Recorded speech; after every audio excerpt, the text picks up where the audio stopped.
पुस्तकें व्यक्ति की सबसे अच्छी मित्र होती हैं। हाँ जी। लेकिन कुछ राइटर ऐसे हैं, कुछ लेखक ऐसे हैं जिन्होंने अलग अलग विषयों के ऊपर बड़ी स्ट्रिक्ट जानकारी की पुस्तकें, लेकिन ये गोत्रों की बड़ी साइंटिफिक जानकारी कहाँ से मिल सकती है। तो अगर गोत्रों में रुचि रखने वाले लोग हैं, उनकी जानकारी लेने वाले जो लोग हैं, उनके लिए मैं सजेस्ट करूंगा कि उनको सबसे पहले एक पुस्तक लगी हुई है हरियाणा का इतिहास, एक स्पेशल पेपर है हरियाणा का इतिहास, MDU, और गुरु जम्बेश्वर यूनिवर्सिटी, वो आप गूगल पर भी सर्च करोगे तो उसकी। दोस्तों राम राम, आज फिर मौजूद हैं सर जी के पास में। जो कुछ एक दो की कमेंट आई थी कि जो सर हिस्ट्री के बारे में इतनी जानकारी रखे हैं, तो उससे रिलेटेड आप मारते बताओ कि उन यो कंटेंट करा था वही इन्होंने कहाँ से जानकारी इकट्ठा की है, और बुक बताओ। तो सर तय ये कुछ बुक रखी हैं जहाँ से इन्होंने नॉलेज ली है, तो इन तब बात करांगे कि सर कौन सी बुक हैं और इस बुक का ये चीज़ें हैं इसमें। सर राम राम। नमस्कार सर जी, जो ये बुक है जहाँ से आपने इतनी नॉलेज है, जो आपकी रुचि है बुकों के बारे में, कहाँ से तो ये रुचि आई और कब से है, और इनके बारे में बताओ। कुछ लोग जानना चाहो, क्योंकि जो आपने बातें बता रखी हैं काफ़ी बातें रह भी रही हैं, तो एक दो टॉपिक के ऊपर बात हुई है हमारी। तो ये जो बुक है इनके बारे में बताओ हमको भी, कि शायद कुछ लोग और भी जान पाएँ, और कहाँ से ये ले सकते हैं, ये सोर्सेज बताओ कहाँ से लेना चाहिए। जो कोई पुस्तक तो व्यक्ति के ऊपर निर्भर करता है कि वो पुस्तकों में उसका इंटरेस्ट है कि नहीं है, रुचि होनी चाहिए। और पुस्तकें व्यक्ति की सबसे अच्छी मित्र होती हैं। हाँ जी सर। ये पुस्तक हैं जो हमें सही और गलत के बारे में बताती हैं, और चाहे इतिहास हो, चाहे विभिन्न क्षेत्रों से किसी और विषय से संबंधित अगर हमारे को सटीक जानकारी चाहिए, तो हमारे को पुस्तकों से, अच्छी पुस्तकों से मिल सकती है। और अच्छी पुस्तकें होती हैं जिसमें कंटेंट बड़ा साइंटिफिक हो, ठीक राइटरों के द्वारा वो लिखी गई हो, और नए पढ़ने वालों को, या जो अभी एग्ज़ाम की तैयारी में है, या आप जैसे यूट्यूबर हैं, आपके चैनल हैं और आपको वीडियो में सटीक जानकारी बड़ी चाहिए होती है, और लोगों के पास अमूमन पुस्तकों की या पुस्तकीय जानकारी नहीं होती। वो परंपराओं से या किंवदंतियों से सुनी हुई बातें होती हैं, लेकिन जब पुस्तक के रूप में वो आकार लेती हैं बातें, तो उनके ऊपर व्यक्ति विश्वास करने लगता है। तो जब मैं विश्वविद्यालय में था, कुरुक्षेत्र यूनिवर्सिटी में, वहाँ एक बड़ी जवाहरलाल नेहरू के नाम से लाइब्रेरी है, तो वहाँ पे पुस्तकों का बड़ा भंडार है, खजाना है। तो वहाँ से जब मैं मैंने MA किया, तो वहाँ से काफ़ी पुस्तकें हिंदी साहित्य से रिलेटेड मेरे को पढ़ने को मिली। हिंदी साहित्य से? हाँ, हिंदी साहित्य से काफ़ी पुस्तकें हैं वहाँ पे। और हिस्ट्री से, इतिहास से संबंधित भी काफ़ी हैं, राजनीति पॉलिटिक्स से संबंधित हैं काफ़ी, समाज शास्त्र के ऊपर, गोतनाथ, विवाह के नियम, नामकरण, इस प्रकार की सटीक जानकारी की बहुत सी पुस्तकें लाइब्रेरी में उपलब्ध हैं। लेकिन कुछ राइटर ऐसे हैं, कुछ लेखक ऐसे हैं जिन्होंने अलग अलग विषयों के ऊपर बड़ी स्ट्रिक्ट जानकारी की पुस्तकें लिखी हैं।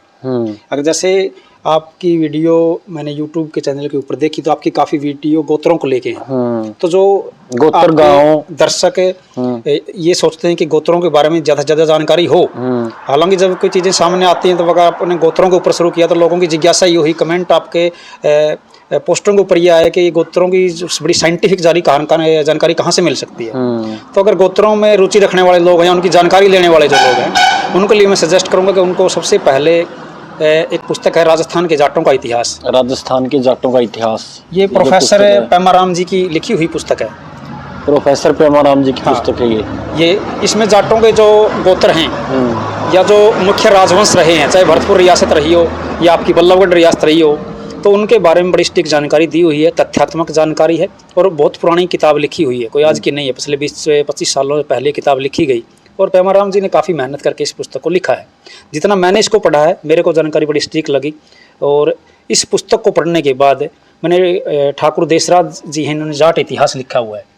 ठाकुर देशराज, ये भी बड़ी पुरानी पुस्तक है, और इसमें बड़ी सटीक जानकारी गोत्रों को लेके दी गई है। अलग अलग जो बड़े जो राइटर हुए हैं या बड़े चिंतक हुए हैं, थिंकर हुए हैं, उनकी कोटेशन दे के पूरी तथ्यात्मक ढंग से, साइंटिफिक ढंग से चीज़ों को इसमें दर्शाया गया है। विवरण इतने सटीक हैं, पढ़ने के बाद लगता है कि ये चीज़ें बंदे ने मेहनत की है। और जब इतने पुराने लिखने वाले इस प्रकार की पुस्तकें लिखते हैं, तो उसमें पढ़ने वाले लोगों का विश्वास बढ़ता है। और एक हैं captain Dalip Ahlawat. Captain Dalip Ahlawat, captain Dalip Singh Ahlawat की भी एक किताब है गोत्रों के ऊपर। अच्छा जी। हाँ, अभी मेरे पास उपलब्ध नहीं, क्योंकि भी सर्दियों की छुट्टियां, मैं तो इसलिए छुट्टियों में गांव आया हुआ, तो रहता नहीं हूँ यहाँ पे, बाहर रहता हूँ। तो उन्होंने बड़ा अच्छा गोत्रों के ऊपर लिखा है, और सामाजिक परंपराओं के ऊपर लिखा है, खाप पंचायतों के ऊपर लिखा है। तो उनकी बड़ी अच्छी विश्वसनीय पुस्तक है, उसके ऊपर दी गई चीज़ों के ऊपर, विवरणों के ऊपर विश्वास किया जा सकता है। अच्छा सर। गोत्रों के ऊपर आप ये 3, 4, 5 किताबें पढ़ेंगे तो आपको ठीक ठाक जानकारी मिल जाएगी। पुस्तक का क्या नाम है? वीर जाटों का इतिहास। ये है जो पुस्तक ये बताई आपने, ये तीनों के तीनों जाटों के बारे में या गोत्र के बारे में, ये गोत्र के बारे में बताई आपने।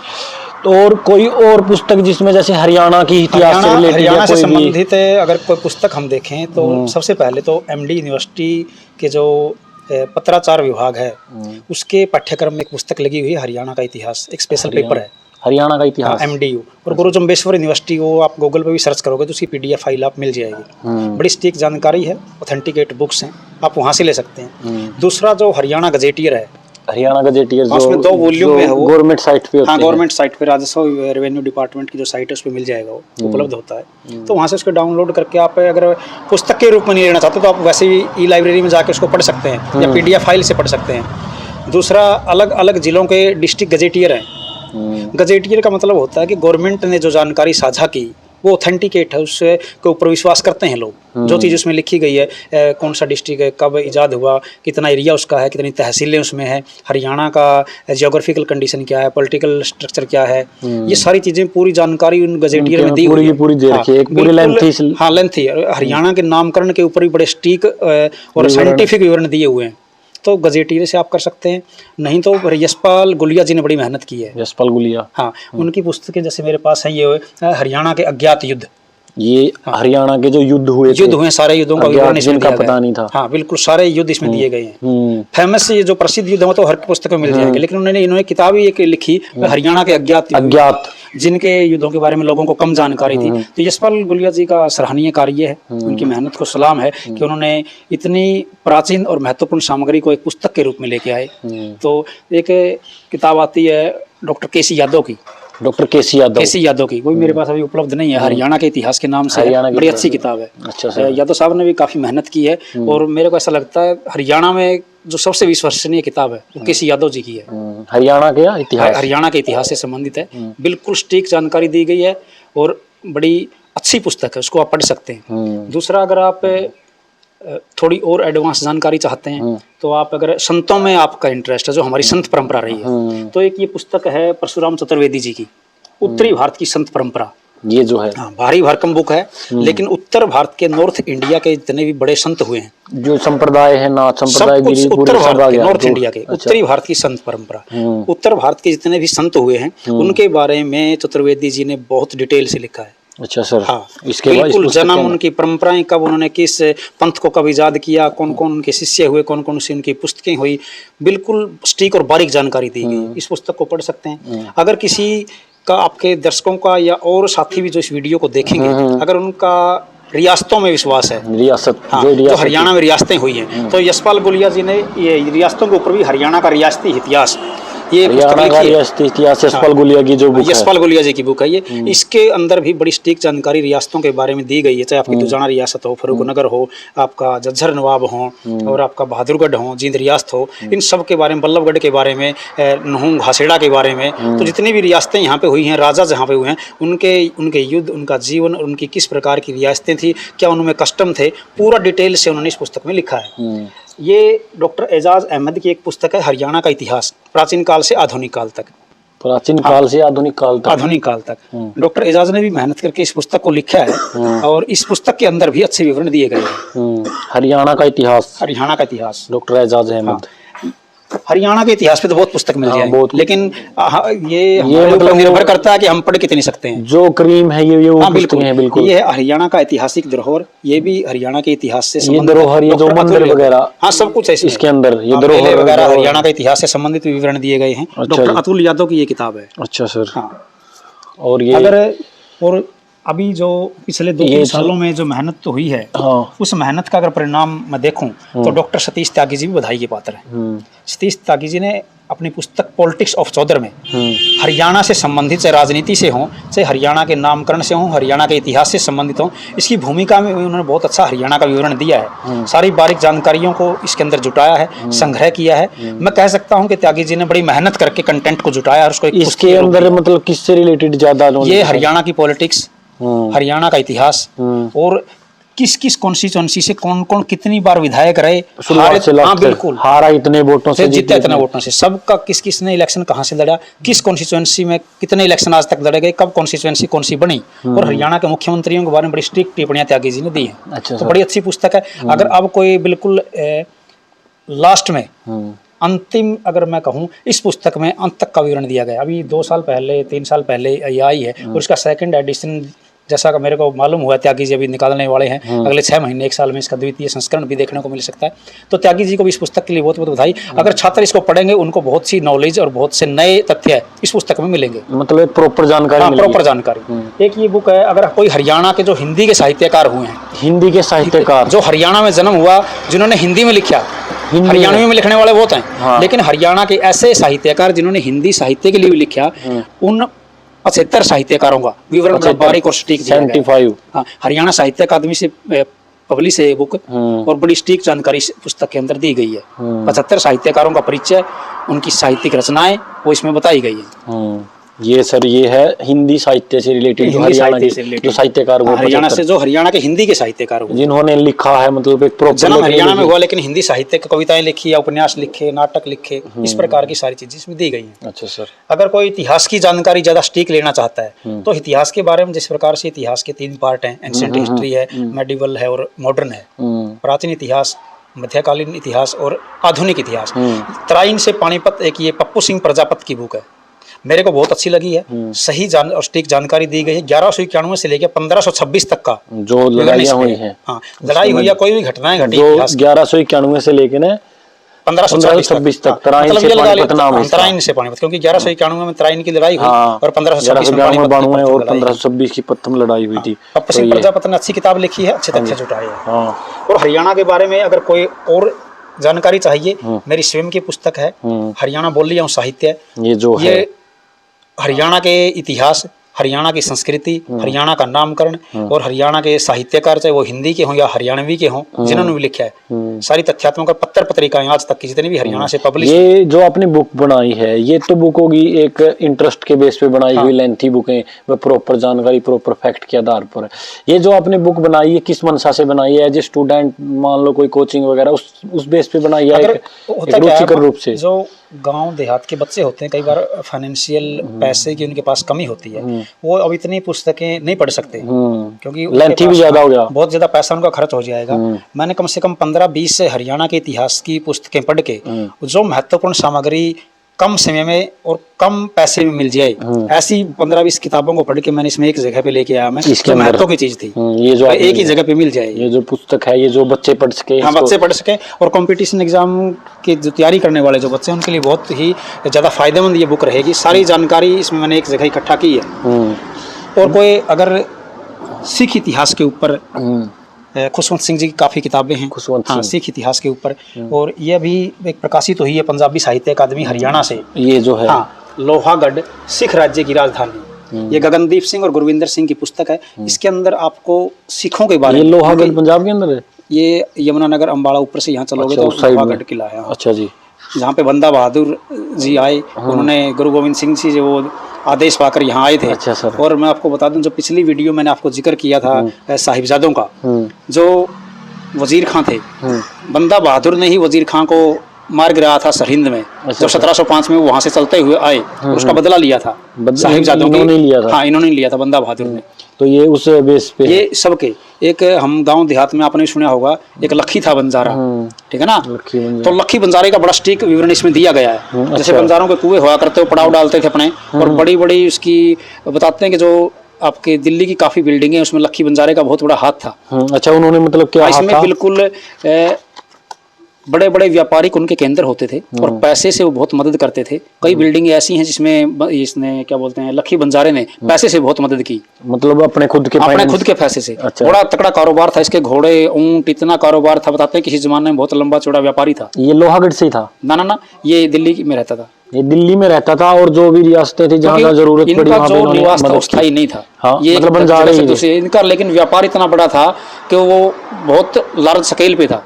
मतलब बहुत बंजारे पैसे वाला थे, था, हाँ। पर एक जगह ठिकाना नहीं था। हाँ, घूमते ना फिरते। लखी वहीं पे रहता था, लखी बंजारा। हाँ। लेकिन जो और बंजारे थे वो एक जगह स्थायी निवास उनका नहीं था। लेकिन ये व्यापारिक तौर पर लखी बंजारा प्रसिद्ध इसलिए हुआ कि इसका व्यापार बहुत लंबा चौड़ा था। और ये मदद करता था। मदद करता था, बहुत कुएं बनवाने हैं, सराय बनवानी है, पेड़ लगवाने हैं, तो लखी बंजारे के योगदान को भुला नहीं जा और सकता। इसमें क्या क्या देखा सर सिख इतिहास सिखों के बारे के युद्ध, जरनैल बंदा सिंह बहादुर का चंबा में विवाह, किसकी किससे शादी हुई, सिखों के इतिहास की बड़ी लड़ाइयों का जिक्र इसमें है। शुरुआत से लेकर लास्ट हाँ, तक शुरुआत से लेकर लास्ट तक इसके अंदर बिल्कुल जो एक एक व्यक्ति का सटीक विवरण इसमें दिया गया है। सिखों के बारे में। युद्ध समाप्ति के बाद वनजारों के हालात, अच्छा सर। युद्धों में भी लखीराम बंजारा हुआ हो, चाहे लखीराम या और बंजारे हुए, सिख इतिहास के युद्धों में भी लखी बंजारे का बहुत बड़ा योगदान रहा है। उसमें भी बढ़ चढ़ के मदद इन्होंने की है युद्धों में। मतलब बंजारों का और सिख इतिहास हाँ, में एक काफी योगदान काफी था। लखी बंजारे ने काफी मदद की है। अच्छा सिखों तो की। इसमें चाहे बंजारा लखीराम हो, चाहे और सिखों के इतिहास गुरु के है। प्रसिद्ध युद्ध हों, उनके गुरु हों, उनकी बड़ी सटीक जानकारी, तथ्यात्मक जानकारी और सही तिथि के साथ दी गई है इसके अंदर। हाँ, तो गगनदीप जी और गुरविंदर जी ने काफी मदद की है। और हरियाणा पंजाबी साहित्य अकादमी पंचकुला से किताब प्रकाशित है। ये तो मतलब सिख ये इतिहास जो के बारे में आप पढ़ गवर्नमेंट सकते हैं। ऑथराइज बुक है, हाँ मतलब बिल्कुल, साहित्य अकादमी की द्वारा प्रकाशित ये बुक। इसके अंदर बता रखा भी लोहागढ़ के अंदर कौन कौन से नगर आते थे। वर्तमान में हरियाणा के 6 किले, ये सब मतलब कुछ सारे कितने किले हैं, कहाँ कहाँ तक उनकी सीमाएं थी, आज किस अवस्था में है वो, सारी बातें बड़ी बारीकी से इसमें बताई गई है। मतलब ये और जो ये सारी की सारी किताबें हैं, मतलब जो ऑथेंटिक है बेस पे बनाई गई हैं किताबें। ये नहीं भाई कोई फाइनेंशियली किसी के लिए, ये सिर्फ लोगों को अच्छी चीजें पढ़ने के लिए मिले और थोड़ी स्टीक हों, जिसके ऊपर लोग विश्वास कर सकें। जैसे एक बुक है, अगर कोई पर्सनल पढ़ना, ये राजगोपाल सिंह वर्मा है, बेगम समरू का सच। बेगम समरू का सच। हाँ। ये कुछ समय तक जब जॉर्ज थॉमस राज किया करता था हंसी के हाँ, ऊपर, हाँ, हाँ, तो हाँ। बेगम समरू का नाम बहुत लोगों ने सुना होगा। हाँ, बेगम समरू। लेकिन राजगोपाल वर्मा जी ने अकेले बेगम समरू के ऊपर ही पूरी पुस्तक ये लिख रखी है जो। और मैं इसकी एक भूमिका आपको सुनाता हूँ। उस नर्तकी की कहानी जिसने अपने रूप, चातुर्य, शौर्य और कूटनीति से 58 साल तक सरधना पर राज किया। सरधना मतलब ये सरधना एक जगह है उत्तर प्रदेश में। उत्तर प्रदेश में। हाँ, राज कर दुनिया को विस्मित कर दिया, फरजाना से बेगम समरू बनी। इस बाला की सच्ची कहानी में सब कुछ है, युद्ध, राजनीति, कूटनीति है, तो प्रेम भी है, षड्यंत्र भी है, शालीनता भी है, संशय और निर्ममता भी है। मतलब इसके अंदर जो है सब कुछ दे रखा है उसके बारे में। इसकी थोड़ी स्टोरी ऐसी थी कि जो रेनहार्ट सोम्ब्रे थे, जिनके साथ इनकी शादी हुई, ये इनका बचपन का जो नाम था वो फरजाना था, लेकिन बाद में ये अपना कन्वर्ट कर लेती हैं और बेगम समरू बन जाती हैं। रेनहार्ट सोम्ब्रे जो था उसका नाम समरू था। जब उनकी डेथ हो जाती है तो बेगम समरू का नाम उसे दिया गया। मतलब खुद ने ले लिया या किसी ने दे दिया? खुद नहीं। अच्छा। तो क्योंकि समरू उस टाइम पे नहीं रहे थे, तो बेगम समरू इन्हें कहा जाने लगा। समरू की बेगम मतलब बहुत चतुर लेडीज थी, लगभग ये 80 साल से ज्यादा जीवित रही और सरधना पर टप्पल की जागीर की ये मालिक रही। टप्पल की जागीर है। सहालम की विश्वास पात्र थी। अंग्रेजों के साथ भी रेनहार्ट सोम्ब्रे के मरने के बाद भी अपने राज्य को कैसे बखूबी चलाया, इस प्रकार की कूटनीति की बातें, कैसे इसका जीवन शुरू हुआ, कैसे ये दिल्ली में आई इसकी माँ के साथ, वहां से चल के और फिर एक बड़े हिस्से के ऊपर लंबे समय तक राज किया। टप्पल और ये जो जागीर थी लंबे तक रही। जॉर्ज थॉमस के साथ ये रही। जॉर्ज थॉमस इसकी एक सैन्य टुकड़ी का कमांडर रहा। तो मतलब इसकी टुकड़ी का हाँ, बेगम समरू की फौज में रहा। वो बाद में अलग हुआ, लड़ाई भी हुई, कब्जा भी कर लिया टप्पल की जागीर का। वो खुद मालिक बन बैठा था किसी जमाने में जॉर्ज थॉमस, लेकिन वो वापिस आया। लेकिन अंत तक लंबे समय तक 80 साल से ज्यादा जीवित रही और टप्पल की जागीर और सरधना की जागीर पर बिल्कुल शांतिपूर्वक ढंग से, किसी प्रकार की कोई चुनौती नहीं। अंग्रेजों के साथ भी मिलके रही और मुगलों के साथ मतलब कूटनीतिक औरत होते हुए और वो भी विधवा का जीवन इन्होंने जिया। रेनहार्ट सोम्ब्रे की तो बहुत जल्दी कोई 7 या 8 साल बाद इनकी शादी की मृत्यु हो जाती है। फिर भी इन्होंने औरत होते हुए और साथ में मुगलों के साथ भी संबंध अच्छे रखना और अंग्रेजों के साथ। और राजगोपाल सिंह वर्मा जी ने काफी मेहनत करके अच्छी पुस्तक जुटाई है। और राजगोपाल वर्मा जी की एक पुस्तक है जॉर्ज थॉमस के ऊपर भी, एक फिरंगी राजा ने कैसे हांसी पर राज किया। जो जॉर्ज थॉमस थे, जॉर्ज थॉमस आयरिश था वो यहाँ पे आया और हांसी को राजधानी बना के, और आपके जज्जर में जाजगढ़ एक जगह है, वो उन्हीं के नाम पर नारनौंद की लड़ाई उन्होंने लड़ी। जींद रियासत के राजा भाग सिंह को उन्होंने काफी परेशान रखा। उनके ऊपर राजगोपाल वर्मा जी ने बेगम समरू और जॉर्ज थॉमस दोनों को ऊपर सटीक जानकारी के साथ पुस्तकें लिखी है। बिल्कुल प्रॉपर जानकारी, अच्छी पुस्तक है, मैंने इसको पढ़ा है, बहुत इंटरेस्टिंग पुस्तक है। तो ये जो पुस्तक है बेगम समरू का सच, तो ये एक उन लेडीज के लिए मतलब एक ये मान कर चलो मोटिवेशन है या मोटिवेशन अब किस प्रकार से उस जमाने के हालात को देखते हुए जैसी परिस्थितियां थी, एक लेडीज ने कैसे संघर्ष किया और 80 साल की एज में एक्सपायर हुई है, कैसे कूटनीतिक रूप से और हर एक जगह से सक्षम थी, तो कैसे इन्होंने अपने राज्य को मैनेज किया अपने, काफी डिटेल इसमें बताया गया है। तो अगर आपको कुछ ऐसी ऑथेंटिक चीजों के बारे में जानकारी लेनी तो आप ये बुक पढ़ सकते हैं। बेगम ऐसी समरू बुक के बारे में, थॉमस की भी है, राजगोपाल सिंह वर्मा की, वो भी अच्छी हाँ, बुक है। तो जॉर्ज थॉमस से भी रिलेटेड बुक है कि कैसे एक आयरिश आया और उन्होंने फांसी पे राज किया। फांसी पे राज किया। तो ये सभी बुक हैं जो ज्ञान का संग्रह है, ज्ञान गंगा बोल सकते हैं इन्हें। सर ने इन्हीं से ये जानकारी प्राप्त की है। हालांकि सर जो इनकी खुद की पोस्ट है टीचिंग लाइन में, ये प्रवक्ता हैं हिंदी के, पर फिर भी इनको ये ऑथेंटिक जानकारी, इनको रुचि है इतिहास से रिलेटेड, और मुझे भी इन चीज़ों के बारे में काफ़ी अच्छा लगा। सर ने मुझे बहुत अच्छे से बताया। और इन कुछ लोग बोल रहे थे कि एक दो ने कमेंट किया था कि ये बताओ कि सर कौन सी पुस्तकों से पढ़ सकते हैं। मतलब ये पुस्तकें ऐसी है कि हम घर रह के इनसे जानकारी प्राप्त कर सकते हैं। तो सर का बहुत बहुत धन्यवाद, हमें इन बुकों से अवगत कराया। और अगर आपको भी चाहिए इन बुकों के, मेरा कोई वो नहीं है भाई, पर्सनल बेनिफिट नहीं है, कहीं ये सोचो कि मैं यहाँ पे इनकी एडवर्टाइजमेंट कर रहा हूँ, ये हमारी है हाँ, नहीं है। ये हमारी है नहीं, कहीं कोई कल को कॉपीराइट वगैरह इशू वगैरह ऐसा कुछ नहीं है। तो सर की ना तो ये बुक है, पर एक आप लोगों को अच्छी जानकारी मिल सके इसलिए मैंने ये बुक सर से स्पेशल बात की कि सर कुछ ऐसी पुस्तकें हैं आप मेरे को बताओ कि लोगों को अच्छी जानकारी मिल सके इतिहास से रिलेटेड। तो सर का बहुत बहुत धन्यवाद, हमें इन बुकों से अवगत करा। धन्यवाद सर। शुक्रिया।